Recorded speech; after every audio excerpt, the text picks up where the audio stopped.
Ma qui cerchiamo in qualche modo di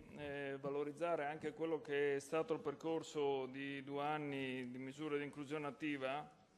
perché secondo noi nella formulazione dell'emendamento, così come, anzi del DDL, secondo noi rischiavamo, ma di fatto è così,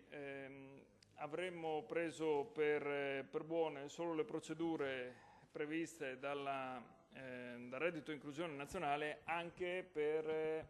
la stesura e la stipula del cosiddetto patto di inclusione che il governo nazionale chiama progetto personalizzato. Così come ho ricordato in commissione ci sono alcune diciamo così, peculiarità anche dei nostri patti di inclusione, quantomeno a livello teorico, poi sarebbe ovviamente da fare magari più avanti anche una verifica se queste vengono attuate o no dai vari assistenti sociali nella nostra regione, che però secondo noi e che sono comunque previste dalla 15 del 2015, che noi qui non andiamo a toccare né noi né la Giunta con il DDL, che quindi rimarrebbero in vigore da una parte, ma dall'altra se diciamo che i nuovi progetti personalizzati li facciamo solo con quanto prevede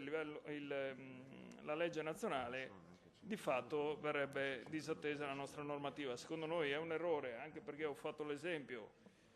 ci possono essere delle attività da svolgere, abbiamo anche tutto il lavoro previsto con il settore terziario che dovrebbe partire con